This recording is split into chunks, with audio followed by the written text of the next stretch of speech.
Hey, welcome back to this study of Joshua. This is Allen. I'm Josh, and today we pick up our study in Joshua chapter 11. I would like to remind everyone, as usual, if you have not had an opportunity to read the chapter, hit the pause button for just a second, take time to read the chapter, and then join us when you're done with that. Also, if you're new, we'd like to welcome you and encourage you to go back to the introduction of this series and begin there just so you have a good foundation of what we're talking about now. Without further ado, we'll turn it over to Allen. All right, thanks, Josh. I wanted to go back to the introduction and just take a bird's eye view of where we are in the book. Remind us that Joshua is a book about the land. Everything related to the book has something to do with the land of Canaan, because you have them entering the land, conquering the land, and then dividing the property or occupying the land. And we are coming up upon the end of the second section at chapter 11. We are west of the Jordan. They're on the battlefield. They're conquering. They're obtaining the land that God has promised to them. And we have we're up to the last of the three campaigns. They came in from the east side of the Jordan River, and they crossed over, took Jericho, went to Gilgal, and then that was the central campaign. So they divided the land, and they went south for the southern campaign, and then we're up to the northern campaign. They circle back up and conquer the places in the north. So if you wanted to write down the chapters that cover those, the central campaign is Joshua 6, 7, and 8. The southern campaign is 9 and 10. And now the northern campaign is the first half of Joshua 11, where we are. And then there's going to be a summary of everything that they've accomplished at the end of chapter 11, beginning in verse 16, all the way through chapter 12, where a scorecard of all the places, the kings that they've conquered. So I'm going to focus on chapter 11. We'll just dive into the keys of the chapter. We call this chapter the Northern Coalition Defeated. And the key verse is 11:23. That's not only the key verse of this chapter, it's one of the key verses of the entire book. When we get to it, we'll explain why that is. I think the key thought of this chapter is in verse 15, where it says that Joshua left nothing undone. There are a lot of great leadership qualities related to Joshua, but this is one of them. He had perseverance. He did not quit. Right. He stayed with the plan until it was completed, and he lived long enough and worked hard enough to conquer all the land of Canaan before his life came to an end. Now, there are 23 verses in chapter 11, and we divide those into 4 sections. So 1 to 5 is the threat.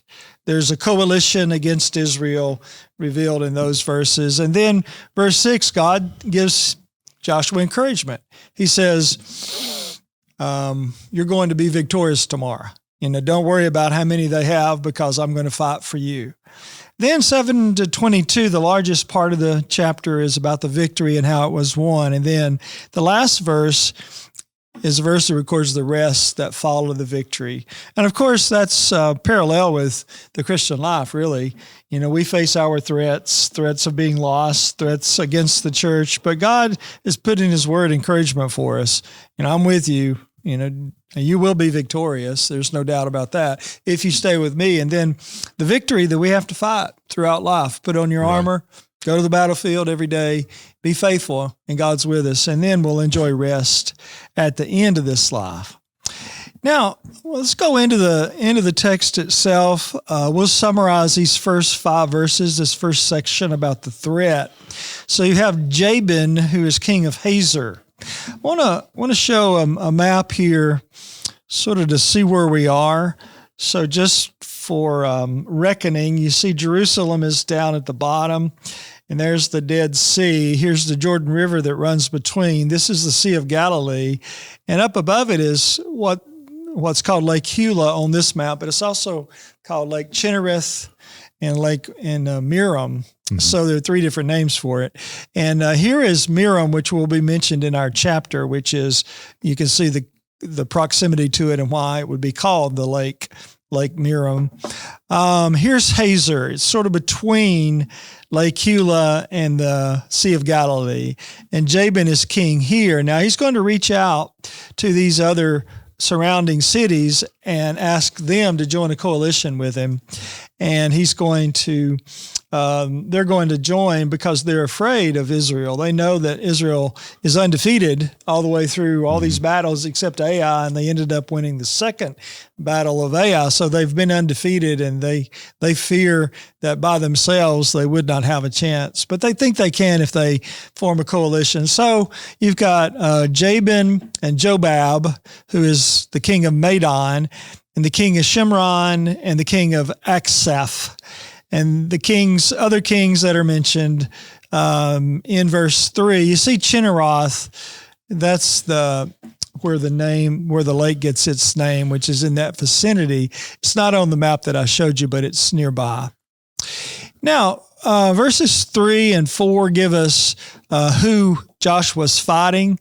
So we typically call them all Canaanites, but technically Canaanites were only one of the 7 tribes. So you've got here Canaanites on the east, the Amorite, the Hittite, the Perizzite, the Jebusite, and the Hivite. So you've got all the nations. And Mount Hermon, let me see if Hermon is on our map. I think I have another map that shows where Hermon is. So Hermon is going to be all the way up above Dan in this area. So this is where the children of Israel are fighting, the northern extreme section of the land of Canaan that God is awarding to them. Now we go back into this text, get down to verse 5, which is the end of the first section. When all these kings were met together, they came and pitched together at the waters of Merom to fight against Israel. Now, let's see if there are any technical notes to make here, a couple of practical applications. In verse 1, we notice the value of being proactive because Jabin is taking the reins here. Now, because he's fighting against God, it's not going to help him. But there's a principle there that you and I don't have to wait for life to happen to us. We can happen to life. We should anticipate where it is that God needs us or wants us, and then be proactive. Be proactive with your children as you rear them. Don't wait till there's a problem, but deal with the training, the education, the coaching of them, mentoring of them ahead of time. And then they're prepared when the moment comes. Same thing with churches. Churches, the devil's not going to leave us alone. So we need to be proactive in our leadership training. A lot of churches have aging elders, and they don't have anyone to replace them. They haven't done any trained classes on it. They haven't coached anybody, or they haven't prayed enough about it that God can continue that. So be proactive. Don't wait till you have a problem, because sometimes you can't solve it, at least not solve it well, when the problem arises. But if you've prepared for it, then you can make those transitions more easily.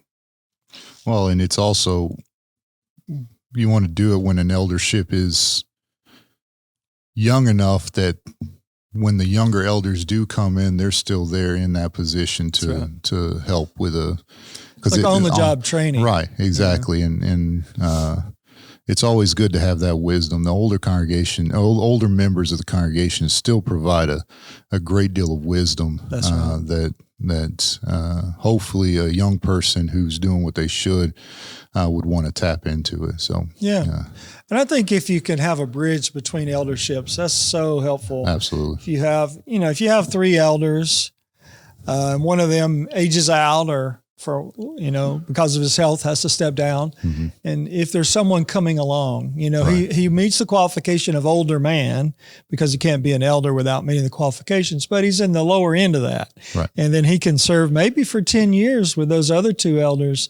And then he knows the history. He understands the precedents that have been set, the mindset. Right. And he can also interject from the other perspective, some youthful energy. Right. Maybe some new ideas. So we should always be looking forward to the future and being proactive about it, because no church rises above its leadership. Right. So you have to continue to maintain good leaders in order to have a strong congregation. I agree. And embrace the diversity. Business world has gotten to embracing diversity, different views, perspectives, and so forth. Again, doctrine doesn't change. That's right. But the agency by which the church operates and some of the things it takes part in can. And there's a lot of information among different demographics. Right. Different, did this person grow up in the church? And maybe he didn't, but he's really grown since conversion, and or someone who's connected to a lot of the members, knows the family history. That can be a benefit. But the main thing is always make sure you don't diversify from doctrine. Absolutely. You don't bring somebody into the eldership that's not sound, because that's going to influence it. And then when the older elders who may be sound, then that church will go a wrong direction that way. Right. So always that's the key, is making sure the doctrine doesn't change. But I think good ideas and a younger viewpoint sometimes can help a church. Absolutely. And maybe always, but certainly sometimes. There's a second lesson in verse 1 I'll note. We won't spend much time here, but I see that these enemies of God's people joining together is a precursor to what you see in Jesus' life. When his enemies joined together. The Sadducees, the Pharisees, the Herodians, they were like our political parties. They were not at all on the same page, but because they had a common enemy in Jesus, they joined forces against him, Mark 3:6. And I guess we can expect that too.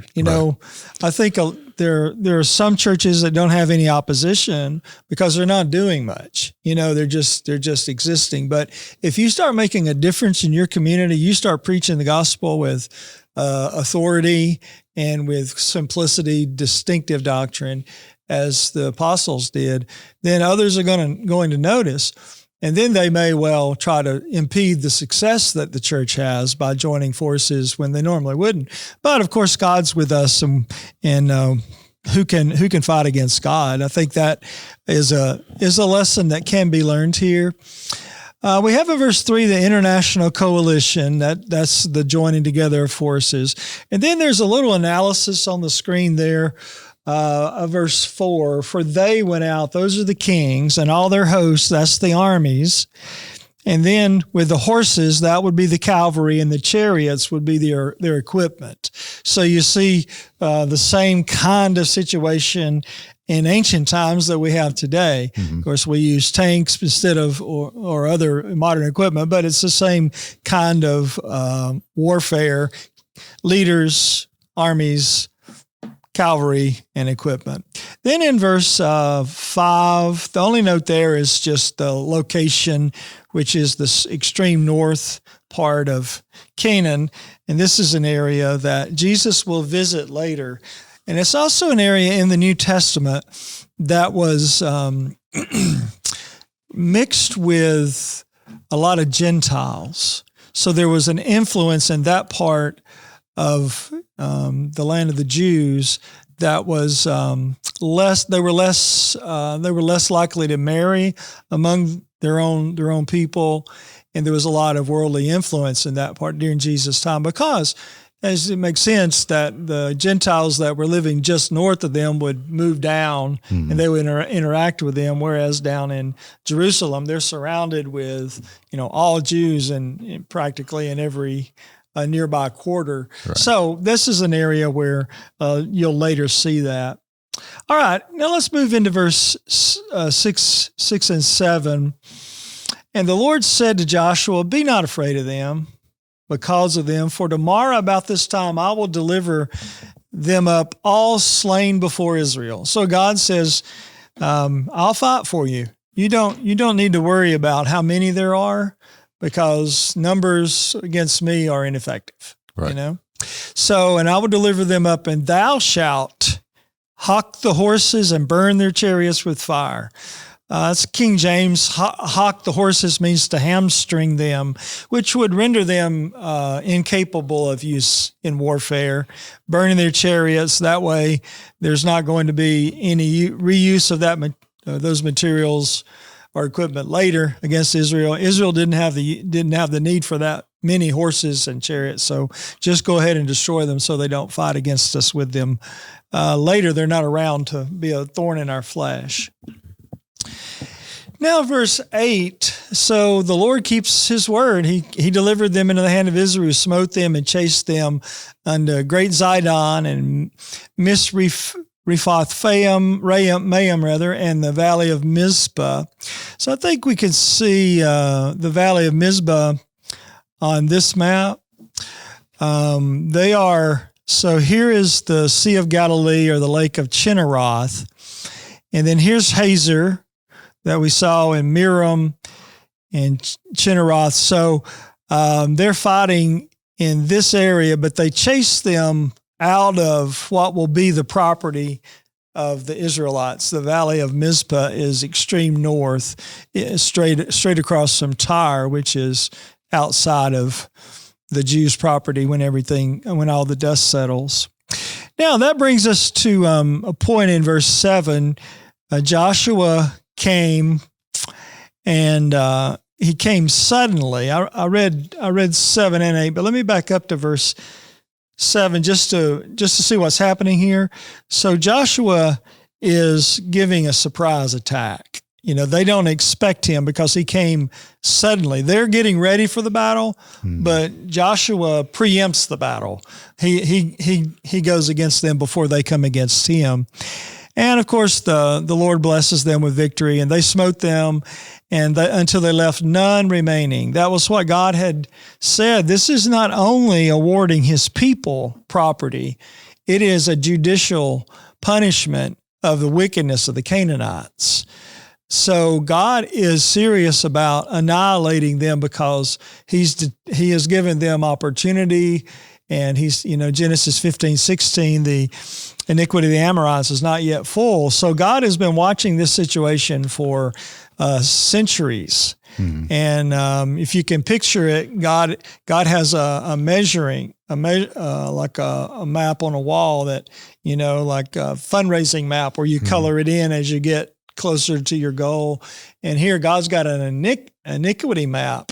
And the Canaanites are here in Genesis, and they're here, and centuries have passed, and finally it's reached the top, and God says, okay, that's it. Right. And so when he sends in his army, he says, I want you to destroy all of them. Don't leave any of them, for 2 reasons. One is what I just noted, that it's a punishment. 2 is if you leave them there, they're going to influence you, and I don't want that influence, which was so wicked that God destroyed them. I don't want that influence on my people. In the book of Judges, of course, that very thing happens. And that's I have underlined until he left none remaining. Jewish history estimates that you had about 300,000 foot soldiers, 10,000 horse-ridden soldiers, and then 20,000 chariots in that group, defeated by an army that did not have the quote-unquote modern warfare. That's right, and which is just obviously a testament to God's capability. God, like you said, numbers don't matter to God, and that's seen here just from a historical number standpoint. So you might want to make a note at verse 8, just a simple note, but complete obedience equals complete victory. Good point. Yeah.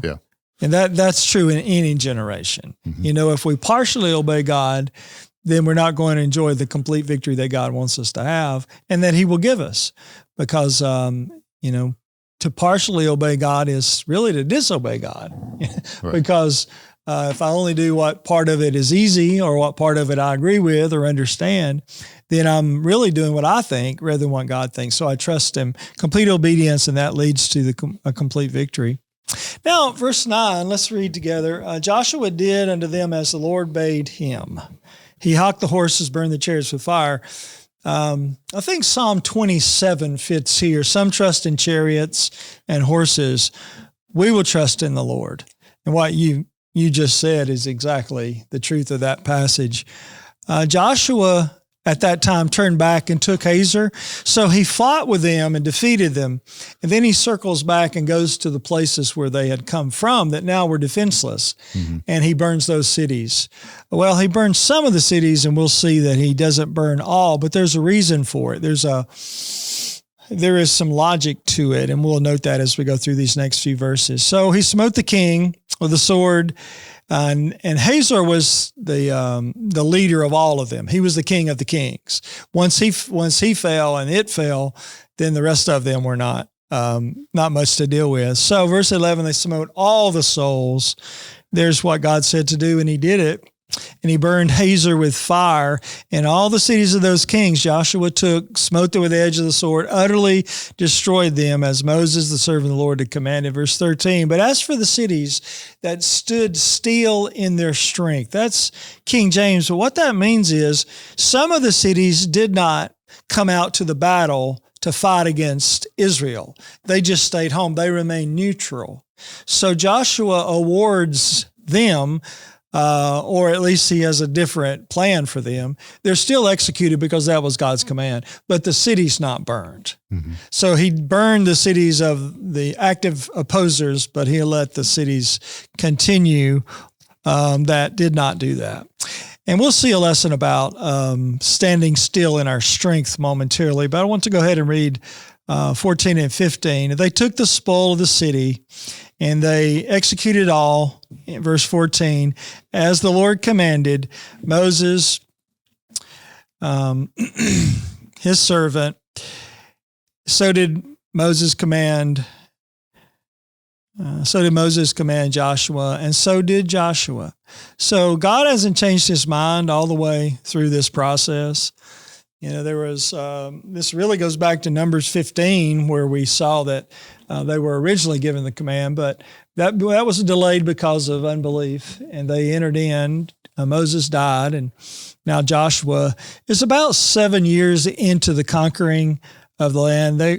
They crossed over and dedicated themselves to the battle at Gilgal, mm-hmm. and you had the rolling away of the embarrassment or the disobedience there.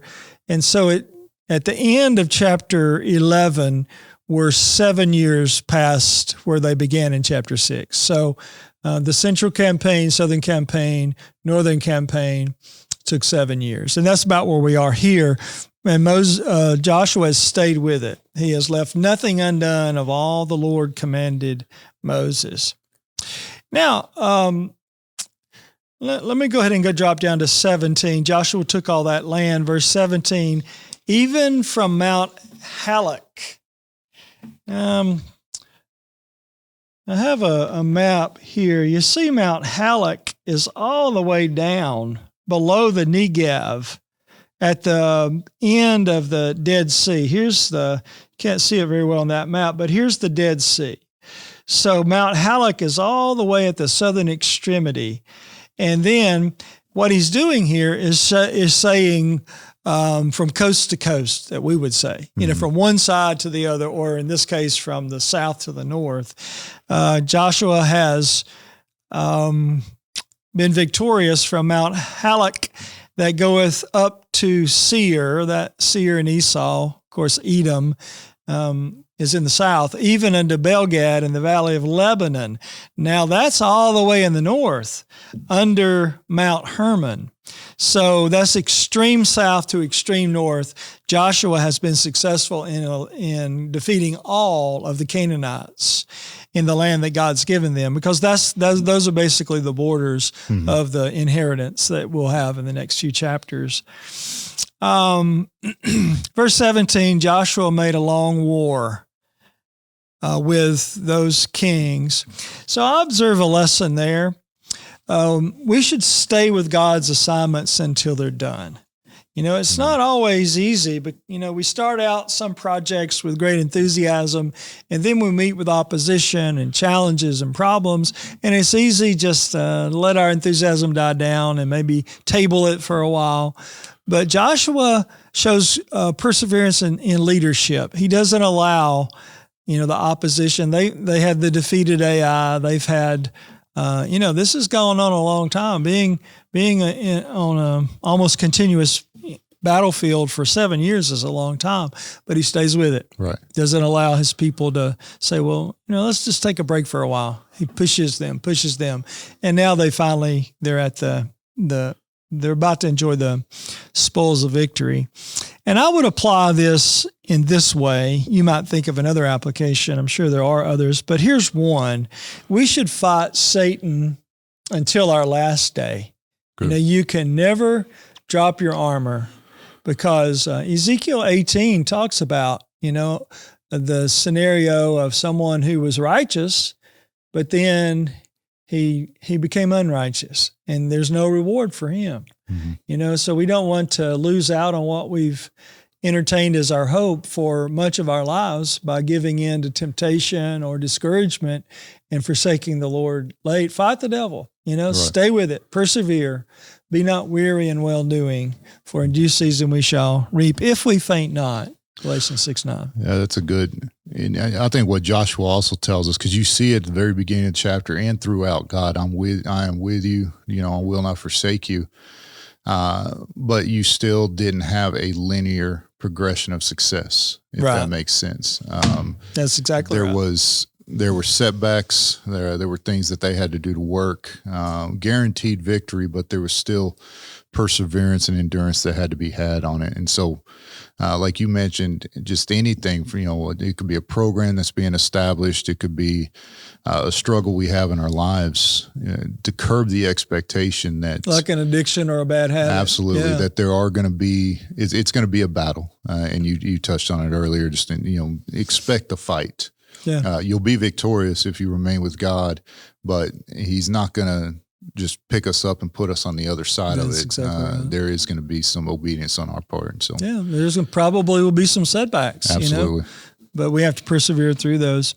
All right, I want to go back to verse 5 and do a study with us, a sermon for those who preach, or just a study for those who are going through the book for their own benefit. You see in verse 5, a sermon, "The Church Needs Warriors." That's the title of it. And this one is logically arranged rather than textually arranged, so we're going to jump around the text a little bit. But point number 1 is in verse 6, "Be not afraid." So point 1 is fear no enemy. The church needs warriors who fear no enemy, because who can fight against God? We're on the right side here. The second point is also in verse 6, "Victory is ours, though the foe be formidable." Victory is ours, though the foe be formidable. You see, that's what Joshua is facing here. They have horses, as you mentioned. They have chariots. The children of Israel are woefully under-equipped to fight this size army and this army of this sophistication. Mm-hmm. But we don't have to fear, because victory is ours, even if it is a formidable foe. It can have the power of the government behind it. But ultimately, God's will prevail. We may be martyrs for God, or we may be incarnate. It may seem that we've lost the day or lost the battle, but ultimately, we will not. There will be a reward. Satan's an enemy that needs to be respected, not feared necessarily. That's true. Because the battle is won. But I think society at times today has a flippant attitude towards Satan, if that makes sense. And, I think so. He's still an enemy that needs to be respected. Just and temptation is strong. Absolutely, absolutely. Guard always up. Right. Always cautious of what is approaching and how he's operating in the world today, and not discounting his capability. That's right. Yeah, it's going to be you think about how successful the devil has been. Mm-hmm. I mean, in every generation, do the majority follow God or Satan? Mm-hmm. He is very well he does very well at selling temptation, and then he gets people hooked in sin. It's hard to come out of it. Absolutely. So it's a remnant in every generation that's saved. I want to be in that remnant, and everyone who understands the consequences, if they're sane, wants to be in heaven and not hell. But sometimes people, either they're ignorant and they dismiss even the concept of an afterlife, or they're just defeated and they just feel like, I tried, but I couldn't do it. Mm-hmm. But you can do it. Right. We can, even though the enemy's formidable, the victory is ours. because God will help us. We couldn't do it on our own, but God will help us. The third point is backing up to verse 5, really the first 5 verses, but point number 3, no coalition is big enough to stand against God. No coalition is big enough to stand against God. And when you think about in the days of Noah, Noah was by himself, but who won? Who was left standing when it was over? You think about with Christ, Psalm 2 is a prophecy of, and Psalm 22 of the enemies of the Lord. And that's about Calvary. And they joined themselves together, to fight against God and against his anointed. But when it was all said and done, they were destroyed in AD 70, and the Christians came out of that victorious and will be in heaven. So no coalition is big enough to fight against God. So don't base your decision of which side to be on which side has more, right. The majority. As far as I can tell, there's only been 2 times in the history of the world when the majority were in the right. That was in the Garden of Eden before the sin, and when Mr. and Mrs. Noah and their family stepped off the ark. Right. Every other time in history, the majority has been in the wrong. So you don't use that for your standard of judgment. And then the fourth point is in verse 7. Joshua came and the people of war with him. So faith leads to courage. Faith leads to courage. Joshua believed God, and that made him courageous enough to take his little army against that coalition of 5 kings, or even more, depending on how many others joined in, since it just says kings. But he took his little army against them and was victorious. So faith leads to courage. And then the 5th point is in verse 8. God gives the victory to those who fight, not just his people. If Joshua had not led the army into the battle, there would not have been a victory. But he only gives the victory to those who fight. He will do for us what we cannot do for ourselves, but he will not do for us what we can do for ourselves. When we take the gospel to the world, if we don't take it, the world won't receive it because he's counting on us. That's our part. But if we take it, he'll help us to be successful and to defeat the devil in, each case as we go through. Of course, each one is able to choose to reject or accept the gospel, but those with good hearts will be saved, and those that do not accept the truth will, at least they have the opportunity to be saved.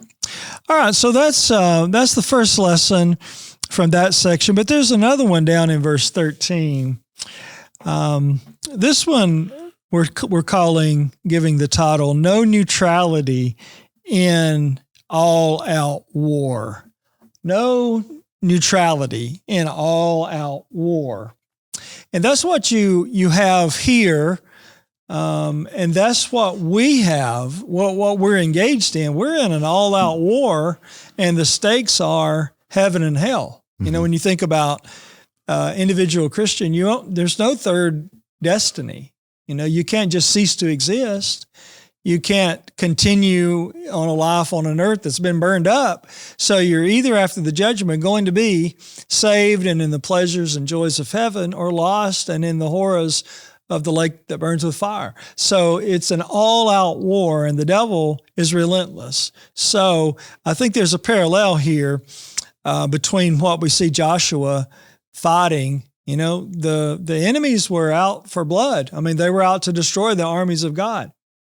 And if they had been successful, then the cause would have been lost. But God fought for Israel, and they were not successful. But there's an all-out war. So here are the 3 points from verse 13. Number 1, no one can be neutral with God. That's Matthew 6:24. Matthew 6:24. You have to either choose God or mammon. This world or the spiritual world. No man can serve 2 masters. You can't have 1 foot in the world and 1 foot in the church. Right.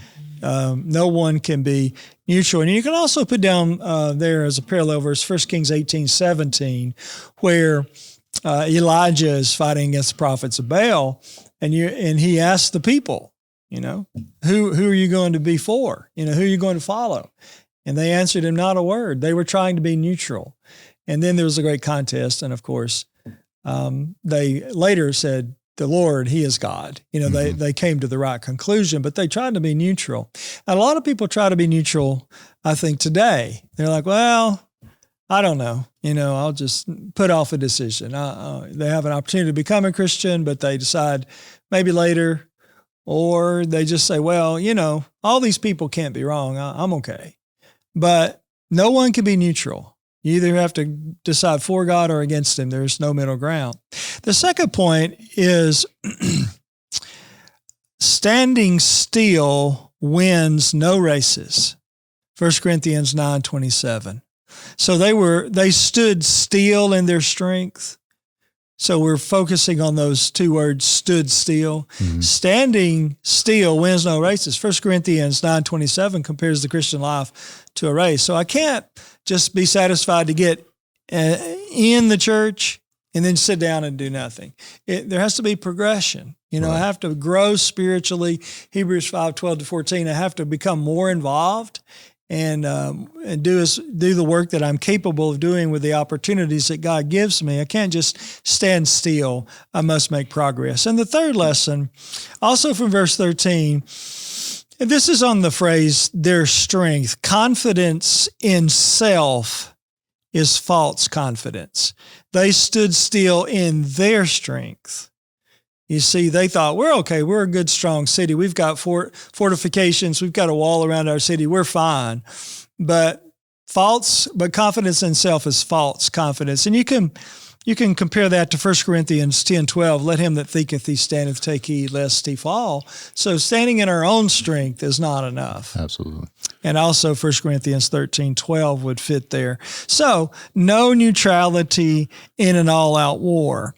Now let's go into verse 15, and this is another sermon that's in a similar vein to those, but a little different approach. The title of the third one is Joining God's Eternal War with Satan. Joining God's Eternal War with Satan. This one in your introduction, if I were preaching this, I would go back and talk about the origin of the devil briefly. Where did he come from? When did this happen? Mm-hmm. So you're going all the way back before God made the world, because the devil's already there in Genesis 3, right after the creation. So God's been fighting the devil. The devil's been against God for all of human existence.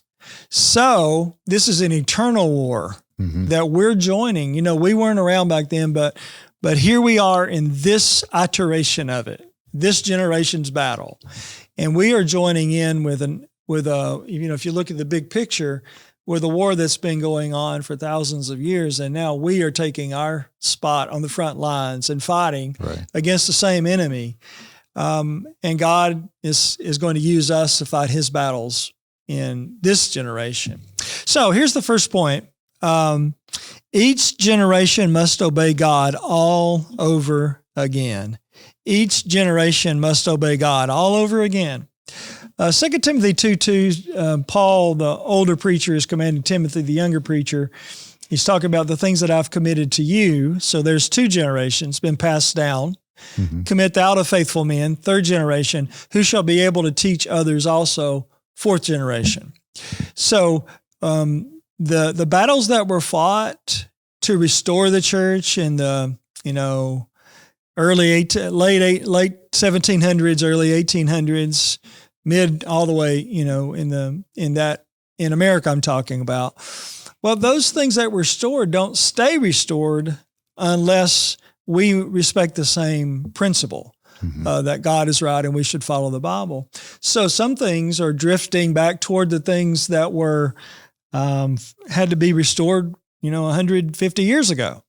For instance, what about these are the perennial issues. I went back and wrote a track on the perennial issues in the restoration movement. And there are three of them. And I found this interesting. Now, these are battles that we're fighting today, but it's not anything new. The devil's playing the same cards again that he played way back then.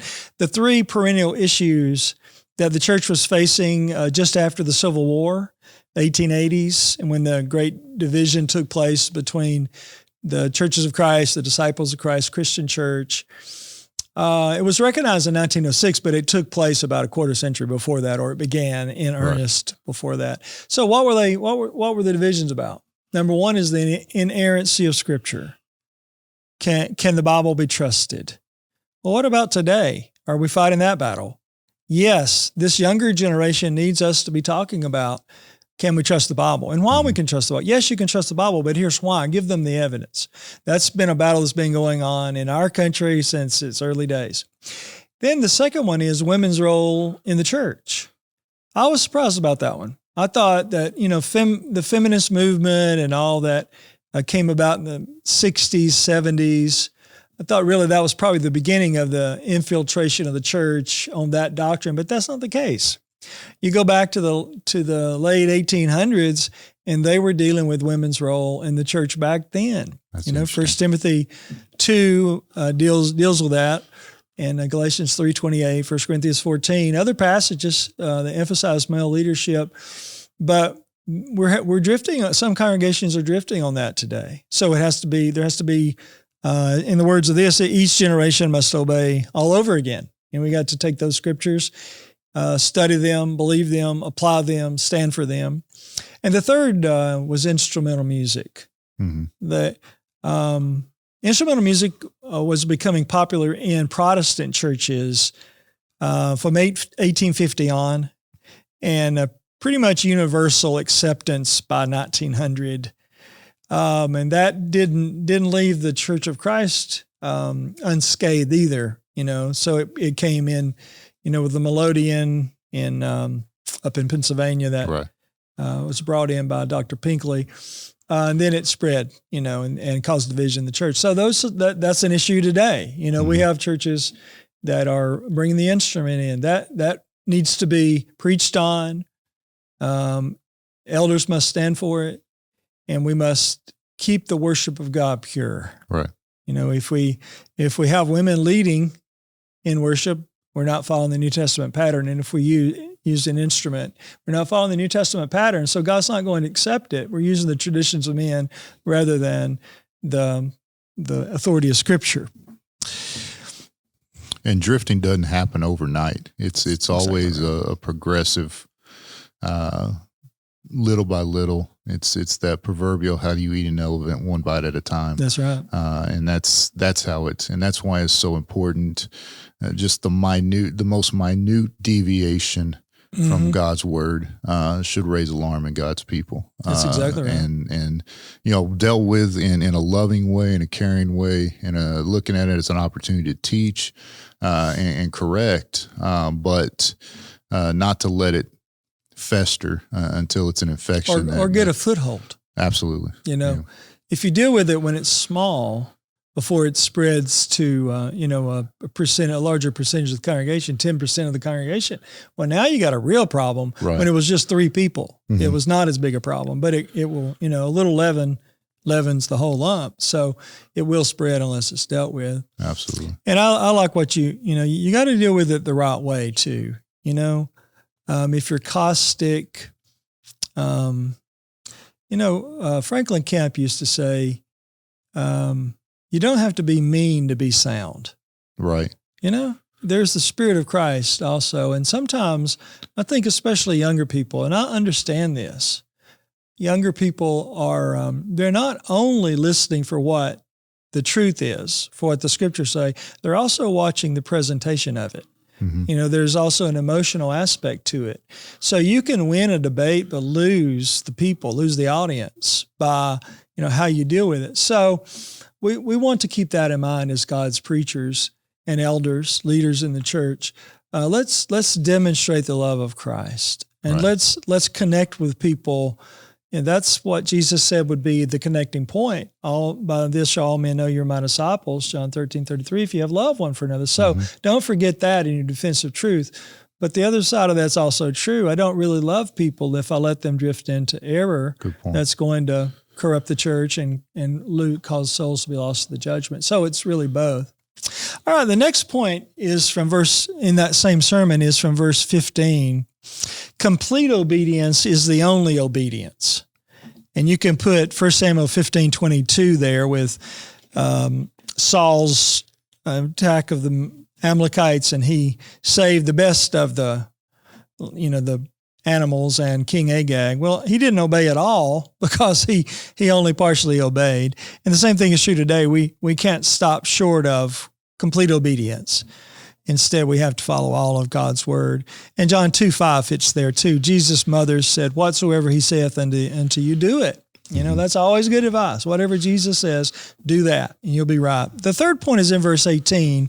We must not grow weary, and though the battle be long. We must not grow weary, though the battle be long. We emphasized that when we read that verse, but Galatians 6:9 we mentioned, but 1 Corinthians 15:58, be ye steadfast, unmovable, always abounding in the work of the Lord.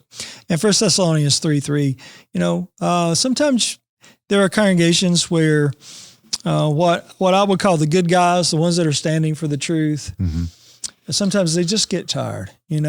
This has gone on for months, and that's turned into years, and I don't seem to be making a lot of progress. Just stay the course. Right. Be faithful. Don't give in. The battle's too important to give in. Instead, even if all can't be saved, then there will be an influence of those who will listen and consider and follow truth if truth is presented.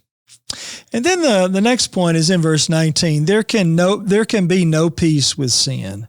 There can be no peace with sin. There was not a city that made peace with the children of Israel, save the Hivites, the inhabitants of Gibeon. All other they took in battle. So, of course, we read about that deception earlier, but even they were made subservient to Israel. But all the other, I don't know how many cities they ended up taking. There's 31 kings that they conquered in the next chapter, so there's a lot. But none of them wanted conditions of peace. And this text says it was of the Lord. The Lord hardened their hearts because he had decreed that they were to die because as a punishment. So the application to us is that we cannot make peace with sin. And that's Matthew 10:34-37. Whether it's sin in our family, whether it's sin in the congregation, where it's sin in society, God's people are against it. We're just against sin. We cannot, get to the point, I guess a little bit would be okay. No, a little leaven, as we just said, leavens the lump. So we must be against sin. There can be no peace with sin. Now, the next lesson is down, there are 3 in verses 21 and 22. The bigger they are, the harder they fall. And that's based on the Anakims from the mountains in verse 21. Anakims were the descendants of Anak, and they were known to be, of great physical stature. And but that didn't bother. It didn't bother Joshua. He defeated a large number of people with Hazor and that coalition. But now he's fighting against specimens, great soldiers, but either one, it's no problem to God. Now, the same thing is true with us. We're going to face different kinds of battles. Sometimes there's a lot of people against us. Sometimes it's just a powerful personality or a powerful person, maybe not physical stature, but has influence. And it could be that way in a congregation. But God is not intimidated by powerful personalities or great numbers. He just wants us to follow his word, and he will support the side of right. He always supports the side of right. And he's never intimidated by the wrong. So as long as we stay with him and we recognize that spiritual truth, then we're safe. We're fine. We will ultimately, he doesn't violate the free will of those opposed to him or his own people. So no, we may not in terms of numbers win the battle. The wrong people may take control of the building and property if there's a division in a congregation. But that doesn't mean they won. It just means that they got the building. But the ones that won are the ones that God says, I approve of them. I'm going to save them. That's the only criteria for winning and losing is salvation. That's a good ultimately. Point. That's an excellent thought. Now, there are 2 more points, and this is a long study, but I think it's valuable. The last 2 points has to do, the next last one, he can who thinks he can. There is an aspect of faith that leads to confidence. And there is an aspect of disbelief or unbelief that leads a person to be timid or ashamed or quiet. Now, we can be overly confident, or we can be confident in the wrong thing, like our own strength or men's wisdom or those things we've talked about. But when you're talking about standing for what is right and being on the side of God, we do need to have confidence. He can who thinks he can. If I have strong faith that that I'm doing the will of God, then that gives me confidence to stand, like Elijah mentioned, like Elijah against that great crowd, stood by himself, but he knew he was right. And so you could put Proverbs 23:7 there, as a man thinketh in his heart, so is he. So we need to control our thoughts, which will lead to confidence. And then the last point in this lesson is success sometimes comes in stages. There was none of the Anakims left in the land of the children of Israel. Only in Gaza, Gath, Ashdod, there remained. So you see, Joshua was successful in one area, but there was still work to be done. And we'll see that later when God says, you got some work to be done, but you're old. You haven't finished yet. Well, we've already noticed how successful Joshua has been. So he has had success, but there's still some more to do. So the point is that you and I can have success in stages. For instance, churches tend to go through fits and spurts. I remember when I was in local work, sometimes it just seemed like, wow, we have so many opportunities. We have a lot of visitors coming from the community. We've had several baptisms. And then you'll hit a dry spell. It's like, we haven't had a baptism in, 6 weeks. And it seems like the attendance is in a lull. What's going on here? Well, if you can, if you look at the bigger history of a congregation, sometimes a congregation in a generation or with a certain preacher or eldership, it just grows, and they have to knock out walls and put pews, new pews in, and then later there'll be a lull. So success comes in stages. We can't rely on what used to be. Sometimes the older members will say, well, I remember when, we had to tear out the walls and put in new pews. Well, it's good to know our history, but let's don't dwell on it. Right. Let's dwell on the future. So if we're in a lull right now, what I saw in local work is it's like a duck on the pond. He looks like he's still, but underneath he's paddling. So sometimes you're looking at the congregation, it seems to be in a lull. It's like the duck on the pond. But if you'll keep paddling, if you'll keep doing the things that lead to growth, like setting up Bible studies, having Bible studies, making visits, preaching the gospel faithfully and passionately. If you'll keep doing those through the lulls, then you'll break through and you'll have another growth spurt. Right. So just don't settle for appearances. Absolutely. Because success comes in stages. Now, I have one more quick study here, and then you may have some comments to make on this chapter, but you see the 3 stages of victory in the last verse 23. We said this is the key verse of not only of the chapter, but one of the key verses of the book. So let's read it together. So Joshua took the whole land according to all that the Lord said unto Moses, and Joshua gave it for an inheritance unto Israel according to their divisions by their tribes, and the land rested from war. Now, he's going to give us more detail on that middle part in the next several chapters, but this is a summary statement. But you have the 3 stages of victory here. First stage is war. He took the whole land. The second stage is transition. That's when they divided the land among the tribes. And the third stage is peace. 3 stages of victory: war, transition, peace. And you can see the same thing in the work of the church today. We have to go to battle, but then we help people make the transition once they're converted from a worldly lifestyle to Christianity. And then they have peace in their hearts, peace in their families, and that leads to peace in a congregation. And even as if the influence increases, it helps the community to be at peace, and even the nation. So 3 stages of victory. So you need to know where you are in the stage. If you're at war, you can't be at peace yet. Right. You got to deal with what gets you to that stage. And if you're in the transition, you have to make that successfully or you'll lose the benefits of the war. But then once you get through that, you can enjoy the benefits of peace, but you just start the war over again, with different people. It's Cyclical. always a process.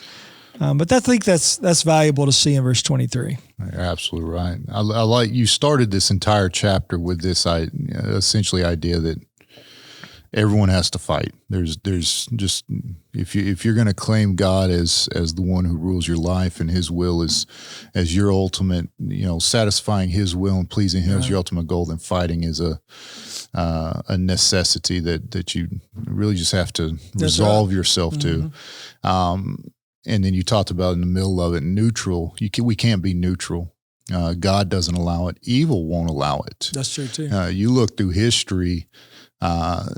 Anytime good has taken the live and let live approach, it's never been enough for evil. Evil always eventually ends up attacking That's right. that which is good. You see it in society today, and I think where we're at today at this particular moment with some of the social issues that are going on,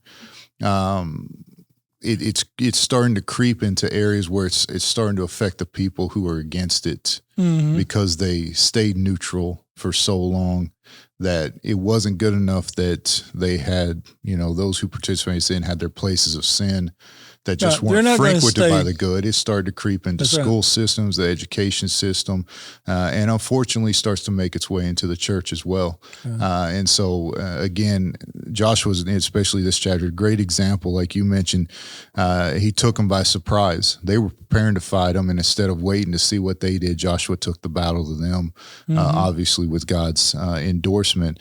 And as a result, that's a big reason they were successful. They didn't wait for the battle to come to them. They took it to them. Same thing in society today. Wow. Stand up for truth, because it's never going to be just you stay over there and do your thing. We'll stay over here and do ours. It never works like that. Evil is evangelistic. That's good. We may not be, but they will be. Yeah. They're not satisfied.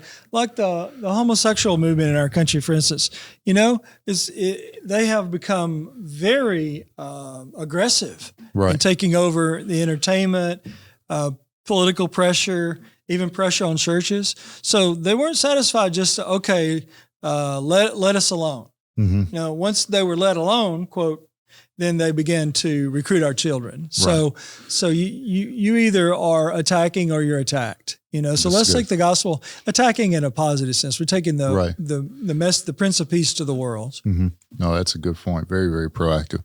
Great study. Join us for chapter 12 and 13.